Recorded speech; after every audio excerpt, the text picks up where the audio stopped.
আচ্ছা, আপনারা কি জানেন এই পৃথিবীর অভ্যন্তরে কি রয়েছে? এই পৃথিবীর অভ্যন্তরে রয়েছে অত্যন্ত উত্তপ্ত এবং গলিত লোহা। এখন আমাদের প্রশ্ন, এই লোহা আসলে আসলো কোথা থেকে? এই পৃথিবীর বা সৌরজগতের কোনো ছোটোখাটো নক্ষত্রের কোনো ক্ষমতাই নেই মাত্র এক অণুপরিমাণ লোহা তৈরি করার কোনো ক্ষমতা নাই। তাহলে এটা আসলো কোথা থেকে? এই লোহা এলো আসলে কোথা থেকে? যদি আমাদের সৌরজগতের এটা উৎপন্ন করার কোনো ক্ষমতাই নাই, তাহলে লোহা এলো কোথা থেকে? সম্প্রতি বিজ্ঞানীগণ যেসব তথ্য উদ্ঘাটন করেছেন তা হলো আমাদের এই পৃথিবীতে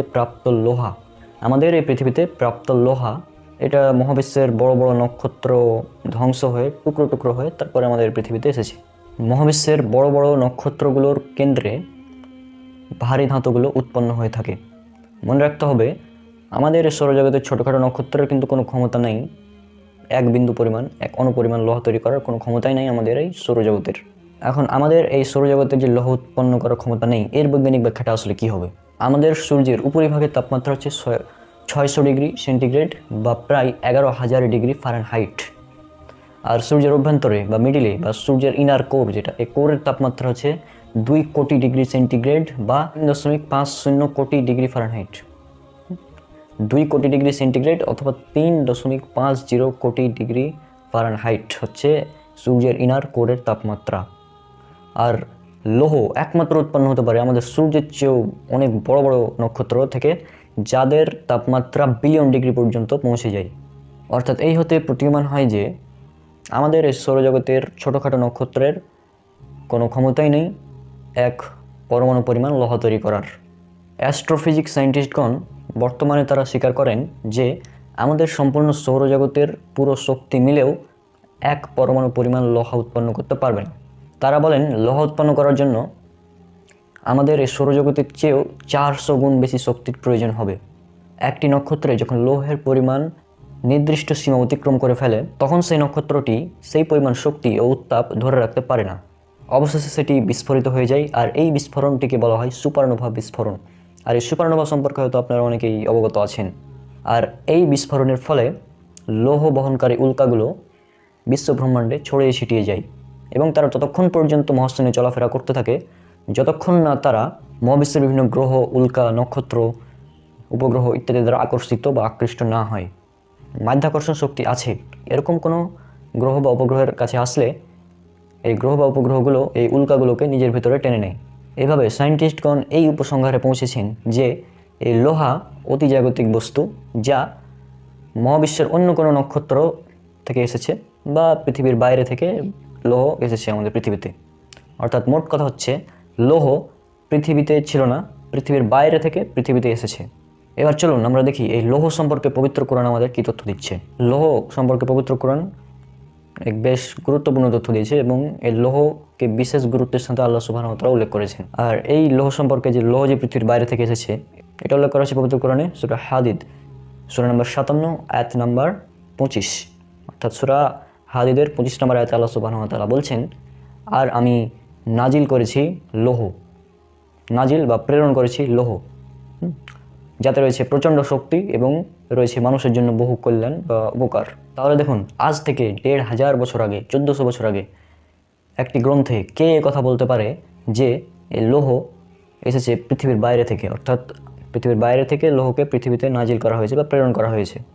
এবার চলুন এই লৌহ সম্পর্কে আরও কয়েকটি অলৌকিক বিষয়গুলো আমরা জেনে নিই। এই পৃথিবীর অভ্যন্তরে বা মিডিলে রয়েছে বা ইনার করে রয়েছে লৌহ, অত্যন্ত উত্তপ্ত এবং গলিত লৌহ। এবং পবিত্র কোরআনের দিকে যদি আমরা লক্ষ্য করি, পবিত্র কোরআনে মোট সূরা রয়েছে 114টি। আর মজার ব্যাপার হলো, আপনারা যদি এই 114কে 2 দ্বারা ভাগ করেন তাহলে পাবেন 57। আর ঠিক এই 57 নম্বরে রয়েছে আমাদের সূরা হাদিদ। আর এই সূরা হাদিদ, যার অর্থ হচ্ছে লৌহ। তাহলে দেখুন, পৃথিবীর অভ্যন্তরে রয়েছে লৌহ এবং পবিত্র কোরআনের অভ্যন্তরেও রয়েছে লৌহ, দুটো একদম হুবহু সেম, জাস্ট অ্যামেজিং বিষয়টা। এবার দেখুন, আরও একটু বিশ্বের হতবাক হওয়ার জন্য প্রস্তুত হয়ে যান।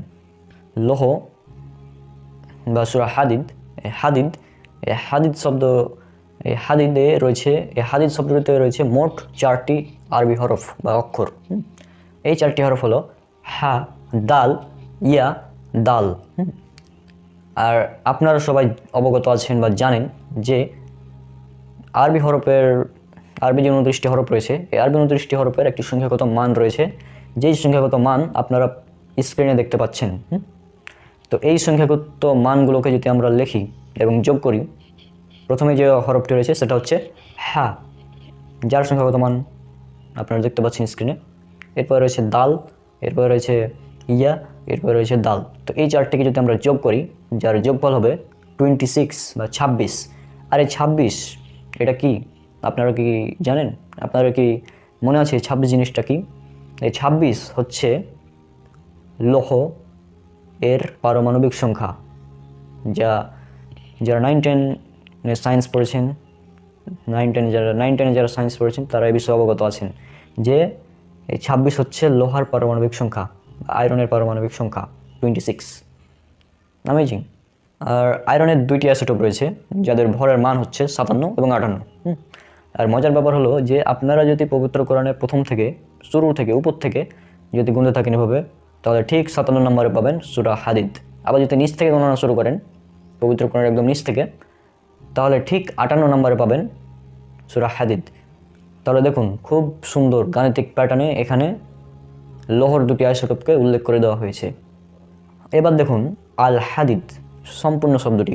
আর এই আল হাদিদ এই শব্দটিতে মোট অক্ষর বা হরফ রয়েছে 6টি, যেগুলো হচ্ছে আলিফ, লাম, হা, দাল, ইয়া, দাল। তো এই 6টি হরফ এর সংখ্যাগত মান যদি আমরা যোগ করি, তাহলে আপনারা যোগফল স্ক্রিনে দেখতে পাচ্ছেন। এই যোগফল হবে ঠিক 57, যা এই 57 হচ্ছে পবিত্র কোরআনে সূরা আল হাদিদ এর অবস্থান। এই সূরা হাদিদে অসংখ্য গাণিতিক প্যাটার্ন উল্লেখ রয়েছে, যেগুলো বিস্তারিত আলোচনা করতে গেলে ভিডিও অনেক লম্বা হয়ে যাবে। তাই আপনারা ভিডিও ডিসক্রিপশানটা চেক করুন। এই যে ভিডিওর টাইটেল লেখা আছে যেখানে, এই টাইটেল একটা ক্লিক করবেন, তাহলে নিচে একদম সুন্দরভাবে ব্যাখ্যাগুলো পেয়ে যাবেন। এই ডেসক্রিপশান বক্সটা আপনারা জাস্ট চেক করুন সম্পূর্ণ। এখানে জাস্ট একটু কষ্ট করে পড়ে নিন, তাহলে ইনশাল্লাহ আপনারা বুঝতে পারবেন এখানে কত গাণিতিক প্যাটার্ন উল্লেখ করা রয়েছে। কারণ এগুলো বিস্তারিত আলোচনা করতে গেলে ভিডিও অনেক লম্বা হয়ে যাবে। আরেকটি বিষয় আপনারা লক্ষ্য করুন, সূরা হাদিদে 25 নম্বর আয়াতে উল্লেখ করা হয়েছে এই লোহা নাজিল করার কথা। তা আমরা বিসমিল্লাহ সহ যদি এই 25 নম্বর দেখি, বিসমিল্লাহ সহ এই 25 নম্বর আয়াত পর্যন্ত যদি দেখি, যেখানে বলা হচ্ছে লোহা সম্পর্কে, তাহলে বিসমিল্লাহ সহ যদি আয়াতটা গণনা করেন, তাহলে ঠিক 26 নম্বর পাবেন এই আয়াতটি। আর এই 26 কি সেটা আপনারা জানেন, লোহার পারমাণবিক সংখ্যা। সুতরাং বিসমিল্লাহ সহ যদি ধরেন, তাহলে ঠিক 26 নম্বর অবস্থান করছে লোহার এই আয়াতটি। দেখুন পবিত্র কোরআন আল্লাহ সুবহানাহু ওয়া তাআলা কত গাণিতিক প্যাটার্নে, কত বৈজ্ঞানিক ব্যাখ্যা দিয়ে আল্লাহ সুবহানাহু ওয়া তাআলা এই কোরআনটা নাজিল করেছেন। আপনারা জাস্ট চিন্তা করুন, মহান সৃষ্টিকর্তা আল্লাহ সুবহানাহু ওয়া তাআলা ছাড়া এই কোরআন কে রচনা করতে পারে ভাই? যারা অমুসলিম আছেন তারা এবং নাস্তিক আছেন তারা এই বিষয়টা নিয়ে চিন্তা করবেন। এই বিষয়টা আমি নিজে দেখার পর নিজেই অনেকটা হতবাক হয়ে আছি। আশা করি আজকের ভিডিওটি আপনাদের অনেক ভালো লেগেছে। আর ভিডিওটি সম্পূর্ণ ব্যাখ্যা করা সম্ভব হলো না, নিচে আপনারা ডিসক্রিপশন বক্সে দেখে নেবেন। ইনশাল্লাহ